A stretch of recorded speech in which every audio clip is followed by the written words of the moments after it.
ሰላም እንዴት ናችሁ? ናቲ ነኝ። ዛሬ ደግሞ ኢንቨንተሪ ኤግዛምፕሎችን ይዤላችሁ መጥቻለሁ። ከዚህ በፊት ስለ ኢንቨንተሪ IAS2 ብዬ በአይኤፍአርኤስ ስታንዳርድ መሰረት አንድ ቪዲዮ ለቅቄላችሁ ነበር። በቲዮሪ ደረጃ ኢንቨንተሪ ምን ይመስላል፣ ኢንቨንተሪ ምንድነው የምንላቸው፣ ምን ናቸው፣ ብዙ ዘርዘር ያሉ ነገሮችን አይተናል። እሱን ካላያችሁ እሱን ብታዩት ጥሩ ነው፣ በደንብ ስለሚያግባባን። ዛሬ ደግሞ በቁጥር ምን ይመስላል፣ እንዴት ይሰራል የሚለውን ይዤላችሁ መጥቻለሁ። እነዚህን 6 ነጥቦች እናያለን በዛሬ ክፍል። ፔሪዮዲክ እና ፐርፔክቹዋል ምንድነው ልዩነታቸው፣ እነማንስ ይጠቀሙታል፣ ሊፎ ፊፎ ካምፓኒዎቹ ሊፎ እና ፊፎ ለምን ይመርጡታል የሚሉት እናያለን። ዌይትድ አቨሬጅ እንዴት ይሰራል የሚሉን እናያለን። ሁሉም እንዴት እንደሚሰሩ እናያለን። ጆርናል ኢንትሪ ለሁሉም ለእያንዳንዳቸው እንዴት እንደሚመዘገብ አያይዘን እናያለን ማለት ነው። ዛሬ ታች ላይ የቴሌግራም ሊንክ አስቀምጥላችኋለሁ። ቴሌግራም ቻናል ነው። ቻናሉን ጆይን እንድታደርጉ ጋብዛችኋለሁ። በሱ ቻናል ምንድነው የምናደርገው፣ አንደኛ ቪዲዮዎች ሲለቀቁ ቶሎ እንዲደርሳችሁ ቴሌግራም ላይ አታች ለማድረገው ማለት ነው። ሌላው ደግሞ ጥያቄዎች ኮሜንት ላይ በጣም እየበዙ ስለሆነ በጽሁፍ መመለስ አንዳንዶቹ በጽሁፍ መመለስ ብቻ ስለሚከብድ በቮይስም ለመመለስ ቻናሉ ላይ ጆይን ብታደርጉ ጥያቄዎቻችሁን በዛም በቮይስ ለመመለስ ሞክራለሁ ማለት ነው። ለዛ ነው ይህን ቻናል የከፈትኩት። እሱን ቻናል ጆይን እንድታደርጉ ጋብዛለሁ። ወደ ዛሬ ቪዲዮ እንሂድ።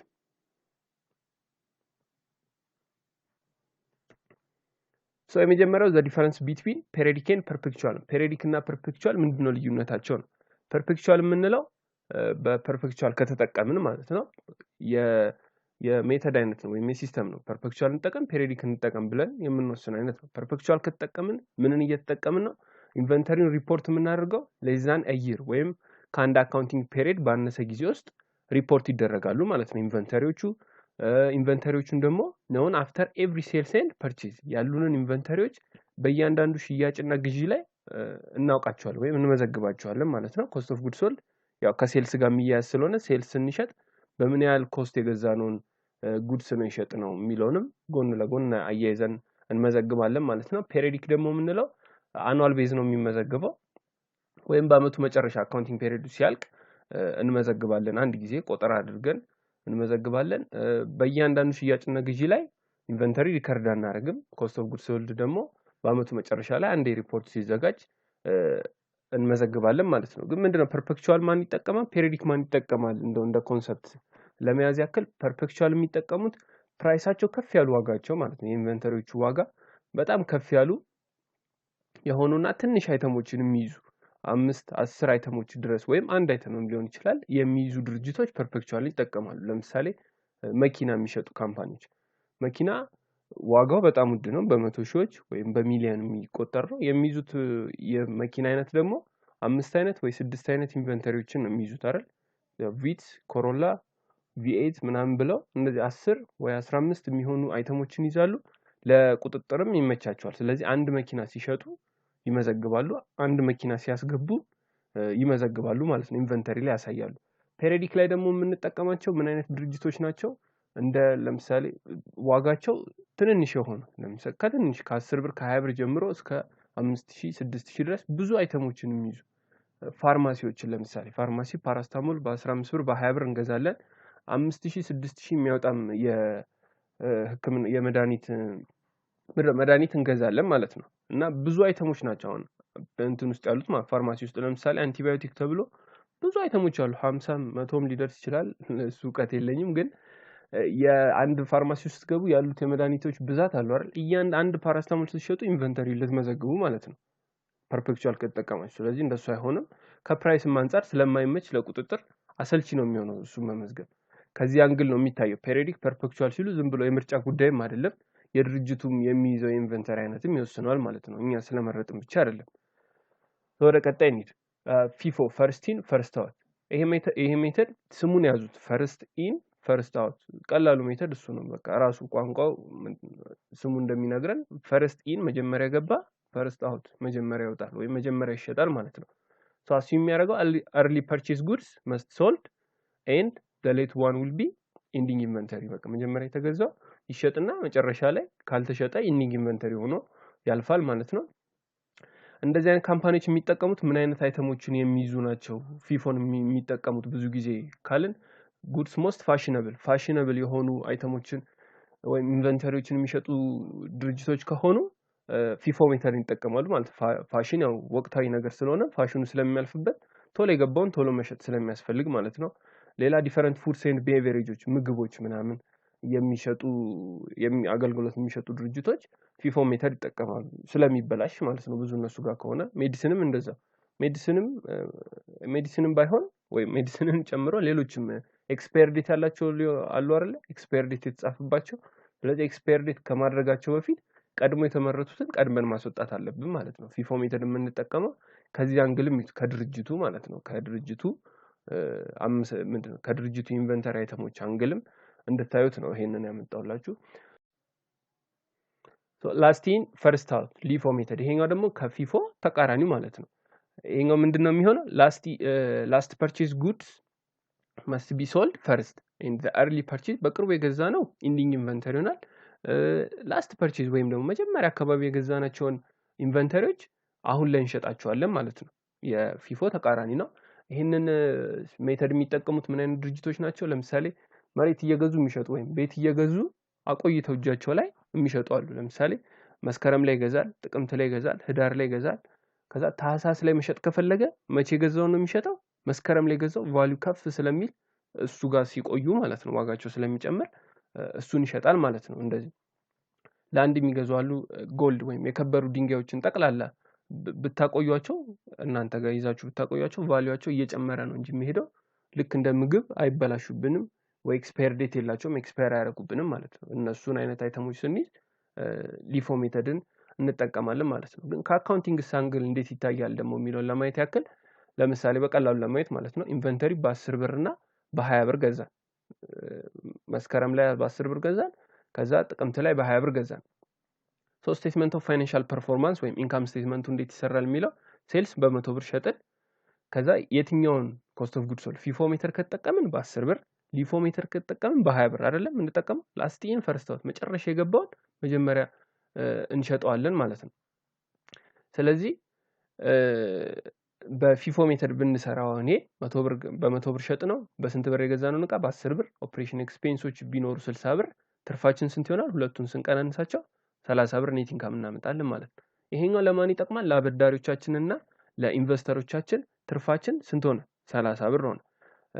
ከዛ ደግሞ ስቴትመንት ኦፍ ፋይናንሻል ፐርፎርማንስ ወይም ደግሞ ስቴትመንት ኦፍ ፋይናንሻል ፖዚሽን ወይም ባላንስ ሺት የምንለው ላይ ደግሞ ኢንዲንግ ኢንቨንተሪ ሆኖ ፖስት የሚደረገው 20 ብሩ ነው አይደለ? ስለዚህ በአሴት ሴክሽኖች ላይ ኢንቨንተሪ ብለን በ20 ብር እንመዘግበዋለን። በሊፎ ደግሞ ሜተድ ብንጠቀመው ይቺኛው 10 ብሯ 20 ብር ትሆናለች። ስለዚህ ስንቀናንሰው ኔት ኢንካማችን ስንት ይሆናል? 20 ብር ይመጣል ማለት ነው። ኢንካማችን ይቀንስብናል። ስቴትመንት ኦፍ ፋይናንሻል ፖዚሽን ላይም ስናሳይ በ10 ብር ነው አሴታችን ዌልዛችን 10 ብር የሚያወጣ ኢንቨንተሪ ነው ያለን ብለን ያንስብናል። ይሄንን ለማን ያሳያሉ? ለታክስ ፐርፐዝ ሲጠቀሙት እንዲቀንስላቸው ዋጋ ትርፌ ይሄው ቀንሶብኛል ለማለት ይጠቀሙታል ማለት ነው። ሊፎን ካሁን ካሳየዋችሁ ከድርጅቶቹ አስገዳጅ ወይም ከድርጅቶቹ ምርጫ ውጪ እንደ ትሪክ ለመጠቀም ፊፎና ሊፎን ይጠቀሙታል ማለት ነው። ኢትዮጵያ ውስጥ ግን ታክስ ፐርፐዝ የሚቀርበው ብዙ ጊዜ በዌይትድ አቨሬጅ ነው። በአቨሬጅ እየሰራን ነው የምናቀርበው ማለት ነው። ወደ ኤግዛምፕሉ እንሂድ። ኤግዛምፕሉ በጣም ቀላል ነው። እንደውም ከአካውንቲንግ ትምህርት አንዱ ደግሞ ቀላሉ የሚባለው ኢንቨንተሪ ነው። ሶ እኒው መንዴይ፣ ቱስዴይ፣ ዌንስዴይ፣ ተርስዴይ ይሄ ትራንዛክሽን የተከናወነበት ነው። ሶ በቀን አደረኩት። በወርም ማድረግ ይቻላል። መስከረም፣ ጥቅምት፣ ዳር የሚባል ሴፕቴምበር፣ ኦክቶበር ብለንም መመዝገብ ይቻላል። ሶ ዋናው ከቁጥሩ ጋር ከስራው ጋር ስለሆነ እሱን መንዳይ ላይ ቢጊኒንግ ኢንቨንተሪያችን ይሄኛው አጻጻፍ ማለት 10 ኢንቨንተሪዎች 30 ብር የሚያወጡ ማለት ነው። ጊቭን ሲሰጣችሁ እንደዚህ ነው። 10 at 13 ነው የሚባለው። ግን 10ሩ ምንድነው የኢንቨንተሪዎቹ ብዛት ነው። ይሄኛው ደግሞ 30ው ብሩ ነው ማለት ነው። የተገዛበት ብር ነው። ስለዚህ የነበረን የመነሻ ኢንቨንተሪ ወይም ቢጊኒንግ ኢንቨንተሪ እንደዚህ ነበረ። ቱስዴይ ላይ ገዛን ፐርቼዝ 20 ኢንቨንተሪዎችን በ32 ብር። ዌንስዴይ ላይ ሸጥን፣ ተርስዴይ ላይ ገዛን፣ ፍራይዴይ ላይ ሸጥን ነው የሚለው። ስራውን እንየው። በፐርፔክቹዋል ሜተድ ነው መጀመሪያ የምንሰራው። ሶ ፊፎ ሜተድ ነው አሁን የምንጠቀመው። ፊፎ ሜተድ ነው።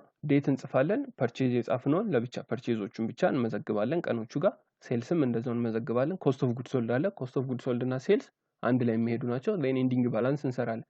መንዴ ላይ ምንም ትራንዛክሽን የለም። ቢጊኒንጉ ብቻ የነበረን ነው እናስቀምጣለን። ቱስዴይ ላይ ገዛን 20 ብር 20 ኢንቨንተሪዎችን 32 ብር በሚያወጣ ዋጋ ማለት ነው 640 ብር። ስለዚህ መጀመሪያ ቢጊኒንግ 10 ብር 10 ኢንቨንተሪዎች በ30 ብር የነበረን ነበር 300 ብር የሚያወጣ አሁን ገዛን 20 ኢንቨንተሪዎችን በ32 ብር 640 ስለዚህ 30 ኢንቨንተሪዎች 940 ብር የሚያወጡ ገዝተናል ወይም እጃችን ላይ ያለ ማለት ነው። ሮብ ላይ ሸጥን 20 ኢንቨንተሪዎችን በ50 ብር የምንጠቀመው ምንድነው ፊፎ ሜተድ። ስለዚህ መጀመሪያ የገባውን መጀመሪያ እንሸጣለን። ስለዚህ መጀመሪያ ያለን 10 ብር 10 ኢንቨንተሪዎች በ30 ብር የገዛነው እሱን እንሸጣለን። 10 ኢንቨንተሪ ሲባዛ በ30 300 ብር። ኮስት ኦፍ ጉድስ ሶልድ ላይ ነው የምታሳዩት። ሴልስ ላይ 20 ኢንቨንተሪ ሸጥን በ50 ብር 1000 ብር አግኝተናል። ግን የትኛውን ኢንቨንተሪ ነው የሸጣችሁት የሚለውን የምታሳዩበት ኮስት ኦፍ ጉድስ ሶልድ ላይ ነው። እሱ ላይ ነው ፊፎ ሜተድ የሚመጣው ማለት ነው። ሶ 10 ኢንቨንተሪዎችን በ30 ብር የገዛነው አለ መጀመሪያ እሱን ሸጥን። የሸጥነው ግን ስንት ነው 20። ስለዚህ ቀሪ 10 ይቀራል ማለት ነው። ቀሪውን 10 ደግሞ ከየትኛው እንወስዳለን? ቀጥሎ ከገዛነው ከዚህ 10 ኢንቨንተሪዎችን በ32 ብር ከገዛነው እንወስድና 320 ብር ይመጣል። ኢንዲንግ ባላንሳችን ይሄን 10 ስለተሸጠ ቀሪ 10 ነው የሚቀረው። ስለዚህ 10 ኢንቨንተሪ ሲባዛ በ32 ብር 320 ብር የሚያወጣ አለን ማለት ነው። ተርስዴ ላይ ደግሞ 5 ኢንቨንተሪዎችን ገዛም 33 ብር የሚያወጡ ስለዚህ እንመዘግባለን። መጀመሪያ ያለን አለ 10 ሲባዛ በ32 320 5 ጨመረን 15 ኢንቨንተሪዎች 485 ብር የሚያወጡ ዋጋ ያላቸው አለን ማለት ነው። ሴልስ ፍራይዴ ላይ ሴልስ አደረግን 10 ብር 10 ኢንቨንተሪዎችን በ60 ብር ሸጥን 600 ብር። ስለዚህ የትኛውን ነው የምንሸጠው? መጀመሪያ የገቡትን 10 ኢንቨንተሪዎችን እንሸጣለን። ኢንዲንግ ባላንሳችን 5 ሲባዛ በ32 320 ኢንዲንግ ኢንቨንተሪ ያለን ማለት ነው። ይሄኛው ለቀጣዩ ሰኞ ምን ሆነ ይሄዳል ማለት ነው? ቢጊኒንግ ሆነ ይሄዳል ማለት ነው። ጆርናሉ እንዴት ይታያል የሚለው ይቅርታ ቢጊኒንግ ባላንስ መጀመሪያ የነበረን 10 በ30 አለን። ሶ ቱስዴ ላይ ገዛን ኢንቨንተሪ 640 ብር ይሄ ኢንቨንተሪ 640 ብር የሚያወጣ በምን በካሽ ገዛ ማለት ነው። ዌድነስዴ ላይ ሸጥን አይደለ ካሽ አገኘን 1000 ብር ካሽ አገኘን።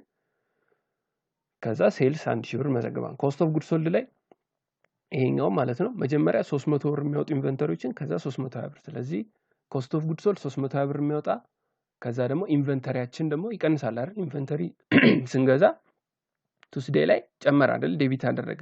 አሁን ደግሞ ኢንቨንተሪያችን ቀንሷል አይደል? ክሬዲት ላይ ኢንቨንተሪ በ320 ድጋሚ ኮስት ኦፍ ጉድ ሶልድ ፕራይሳቸው ስለሚለያይ ማለት ነው። በሁለት የሰራሁት ኮስት ኦፍ ጉድ ሶልድ 300 ብር ኢንቨንተሪ ደግሞ አንድ አይነት ሪከርድ ቫልዩአቸው ስለሚለያይ ነው ሁለቱን ለየብቻ የመዘገብኩት። ኢንቨንተሪ 300 ብር ብለን እንመዘግባለን። ተርስዴ ላይ ምን አደረግን? ተርስዴ ላይ ገዛን አይደለ?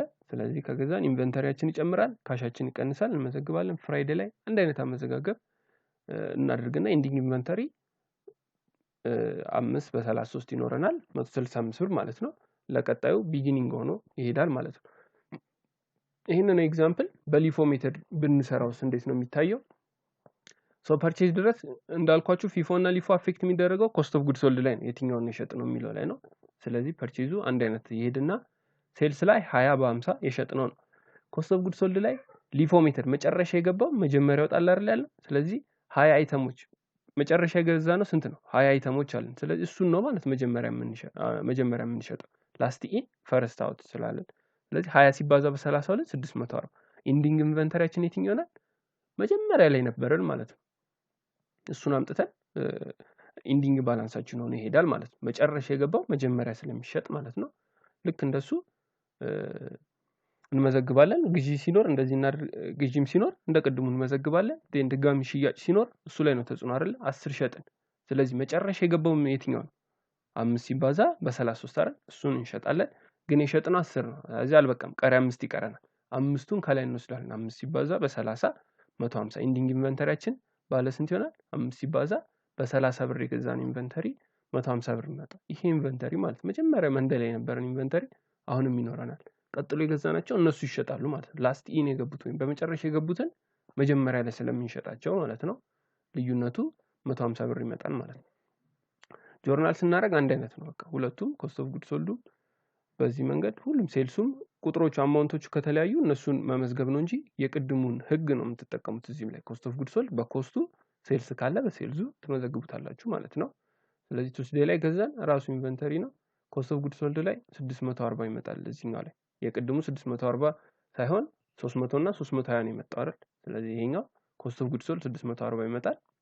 ኢንቨንተሪ 640 ብለን እንመዘግባለን። ስንገዛ በዚህ መንገድ ስንሸጥ ኮስት ኦፍ ጉድ ሶልድ አያይዘን ፐርፔክቹዋል ላይ ብቻ እንመዘግባለን ማለት ነው። ወደ ቀጣዩ እንሂድ።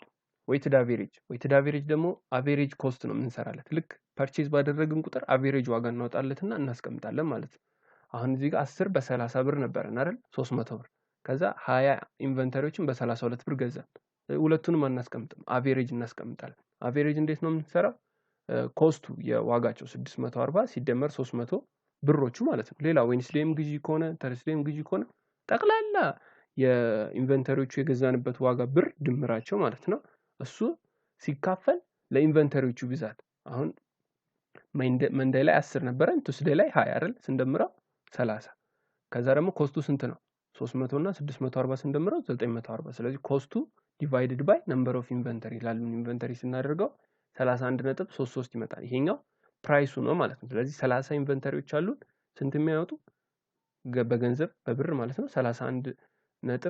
31.33 የአንድ ኢንቨንተሪ ዋጋ ማለት ነው ስናበዛ 940 ብር ይመጣል ማለት ነው አሁን ይሄን ያህል የሚያወጣ ኢንቨንተሪዎች አሉን ማለት ነው ስለዚህ ስንሸጥ እንዴት ነው የሚታየው 20 ሲባዛ በ51000 ብር ሸጥን አይደል ትራንዛክሽኑ ራሱ ነው ኮስት ኦፍ ጉድ ሶልድስ አቨሬጅ ባወጣናት ገንዘብ እንሰራታለን ማለት ነው አቨሬጅ አምጣቀመን ለዚህ ነው በምን ያህል ገንዘብ ያወጣነውን ሸጥን የሚለውን ለማወቅ አቨሬጅ ብሯን እንወስዳለን ማለት ነው ሴልስ ላይ ምናምን አፌክት ያደርጉም እንዳልኳችሁ ኮስት ኦፍ ጉድ ሶልድ ላይ ነው አፌክት የሚደረገው ስለዚህ 20 ሲባዛ በ31.33 626 ብር ይመጣል ዴን ባላንሳችን 10 ሲባዛ በ31.33 313.3 ይመጣል ማለት ነው 313 ቀጣይ ፐርቼዝ አደረግን ፐርቼዝ ባደረጉን ቁጥር ዌይትድ አቨሬጅ ላይ ወይም አቨሬጅ እንሰራለን ማለት ነው ስለዚህ ስንት ነበረን 10 ነበረን 10 ሲደመር 5 15 ኢንቨንተሪዎች አሉን ፕራይሳቸው ስንት ነው 313.3 ሲደመር 165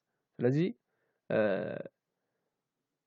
313 ሲደመር 165 ስለዚህ 313 እና 165ን እንደምራቸዋለን 478.35 ይመጣል ሁለቱን እናካፍለዋለን ኮስቱ ሲካፈል ለነምበር ኦፍ ኢንቨንተሪ ስናካፍለው የምትሰጠን አቨሬጅ ነምበር አለች እሷን እንሰራለን ፐርቼዝ በመጣ ቁጥር አቨሬጅ እናወጣለታለን ማለት ነው ኮስቱ ቶታል ኮስቱ ሲካፈል ለነምበር ኦፍ ቶታል ኢንቨንተሪ ማለት ነው ዴን በዚህ መንገድ አቨሬጅ ኮስቷን አገኘን ኮስት ኦፍ ጉድ ሶልድ ላይ አፌክቷ 10 ሲባዛ በ60 ሸጠን 10 ሲባዛ በ31.89 ይሄን ያህል አማውንት ይመጣል ኢንዲንግ ኢንቨንተሪያችን 5 ሲባዛ በ31.89 159.45 እሱ ኢንዲንግ ኢንቨንተሪ ሆኖ ለቀጣዩ ፔሪድ ቢጊኒንግ ሆኖ ያገለግለናል ማለት ነው ጆርናሉም አንድ አይነት ነው ማለት ነው ስለዚህ ኮስት ኦፍ ጉድ ሶልድ ላይ ነው ልዩነታቸው 626.66 ይመጣል ስለዚህ ኮስት ኦፍ ጉድ ሶልድ ብለን በዚህ መንገድ እንመዘግባለን ሌላው አንድ አይነት ነው ኮስት ኦፍ ጉድ ሶልድ ላይ ነው ልዩነቱ እሱን እንመዘግባለን ሶ ፔሪዮዲክ ደግሞ ሜተር ከተጠቀመ ይሄኛው ቀላሉ ሜተር ነው ከፐርፔክቹዋል ትንሽ ፐርፔክቹዋሊ ፎርማል ነው ሰንጠረዥ ሰርተን ምናምን ስለሆነ ነው ፔሪዮዲክ ላይ ደግሞ ግዢዎችን ጠቅላላ እንሰበስባለን ዴን ሴልሶችን ጠቅላላ እንሰበስባለን ምን ያህል አለን የሚለውን ፊፎም ሊፎም እንሰራዋለን ማለት ቢጊኒንግ ይሄን ያህል አለ ስለዚህ ፐርቼዝ እና ቶታል ቢጊኒንጉን እንደምራለን መንዴ ላይ ቢጊኒንግ 10 ኢንቨንተሪ ነበረን ቱስዴ ላይ 20 ገዛን ተርስዴ ላይ 5 ገዛን ጠቅላላ 35 ፕራይሳቸው 1105 ብር የሚያወጡ ከዛ ዌንስዴ እና ፍራይዴ ደግሞ ሸጥን አይደል 20 እና 10 30 ኢንቨንተሪዎችን በ1600 ብር ሸጥን ስለዚህ ፊፎ ሜተር ተጠቀሙ ካለን እንዴት ነው የምናደርገው ስንት ኢንቨንተሪዎችን ይሸጣል 30 ምን ያህል ኢንቨንተሪ ነው ያለን 35 ስለዚህ ፊፎ ሜተር እንሄድና 5 ሲባዛ በ33 ምክንያቱም ፊፎ ሜተር ከተጠቀም መጀመሪያ መንዴ ላይ ያለውን እንሸጣለን ቀጥሎ ቱስዴ ላይ ያለውን እንሸጣለን 30 ሞላ አይደል ስለዚህ ተርስዴ ላይ ያለው 5 በ33 እሱ ኢንዲንግ ኢንቨንተሪ ይሆናል ማለት ነው በፊፎ ከተጠቀምን ኢንዲንግ ኢንቨንተሪያችን 5 በ33 ይሆናል በሊፎስ ከተጠቀምን ከታች ወደ ላይ አይደል አምስቱ ይሄን የመጀመሪያው 5 በ33 ይሸጣል ዴን ቱስዴ ላይ 20 በ32 ይሸጣል ስንት ይሆናል 25 አይደል ቶታሉ ስለዚህ ከመንዴ ምን ያህል እንወስዳለን 5 እንወስዳለን ማለት 30 እንዲሞላ ስለዚህ 5 ሲባዛ በ30 ይኖረናል ማለት ነው 150 ብር ዌይትድ አቨሬጅ ደግሞ እንደ ቅድሙ ፎርሙላ 1105 ሲካፈል ለ35 ስንት ይሰጠናል 31.5 ፕራይሱ ማለት ነው ስለዚህ 31.5 ብር የሚያወጣ 5 ኢንቨንተሪዎች አለን ዋጋቸው ደግሞ 157.85 ይሆናል ማለት ነው ጆርናል ኢንትሪ ፐርቼዝ 1105 ቶታል ነው የምትወስዱት ካሽ ሸጥን አይደል ሴልስ ካሽ ዴቢት አገኘን ሴልስ 1600 ኮስት ኦፍ ጉድ ሶልድስ ምን ያህል የሚያወጡ አይተሞችን ነው የሸጥነው ኮስት ኦፍ ጉድ ሶልድ ላይ ጠቅላላ ቶታሉን ያደረኩት ተሳስቻለሁ ኢንዲንግ ኢንቨንተሪን እንቀንሳልና ሁሉም ስላልተሸጠ የሸጥነው ስለዚህ ስንት ነው 940 ብር ይመጣል ማለት ነው። ኢንቨንተሪያችንም 940 ብር ይመጣል። ይሄ በፊፎ ሜተድ ከተጠቀምን ማለት ነው። ኢንዲንግ ኢንቨንተሪያችን እዚህ ጋር 165 ስለሚቀረን 940 ብር ነው ማለት ነው። ኮስት ኦፍ ጉድስ ሶልድ የሸጥነው ሁሉንም 1100 አምስቱንም ስላልሸጥነው የቀረን ኢንዲንግ ኢንቨንተሪ 5 ኢንቨንተሪዎች በ33 ብር የሚያወጡ ስላሉ 165 ብሩ ተቀናሽ ትደረጋለች ማለት ነው። እሱን እንመዘግባለን። በሊፎ ደግሞ ነው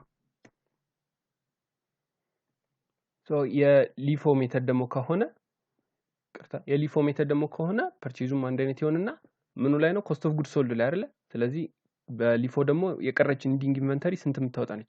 150 ብር የምታወጣ። ከ1105 ብር ላይ 150 ብር እንቀንሳለን። ከ35 ኢንቨንተሪ ላይ 5 እንቀንሳለን ማለት ነው። 955 ብር የሚያወጡ ኮስት ኦፍ ጉድስ ሶልድ አድርገናል። ኢንቨንተሪያችን በ955 ቀንሷል። በዌይትድ አቨሬጅም ደግሞ ስንት ብር ነው? 157.85 ከኢንዲንግ ከኮስቱ እንቀንሳለን። ከኢንቨንተሪው ደግሞ 5 ሲቀነስ 35 30 ይመጣል። ብሩን ደግሞ ከ1105 ብር 157.85 ስንቀንስ 947.15 ይመጣል። ስለዚህ ኮስት ኦፍ ጉድ ሶልድ አድርገናል 947.15 የሚያወጣ ብር፣ ኢንቨንተሪያችን ደግሞ በ947.15 ቀንሷል ማለት ነው። በዚህ መንገድ ኢንቨንተሪ እንሰራለን ማለት ነው። ቪዲዮ ጥሩ ነው ብላችሁ ካሰባችሁ ላይክ አድርጉ። ኮሜንት ሴክሽን ላይ ጥያቄም ማስተያየትም ካላችሁ ማስቀመጥ ትችላላችሁ። ለዛሬ አመሰግናለሁ። ቻው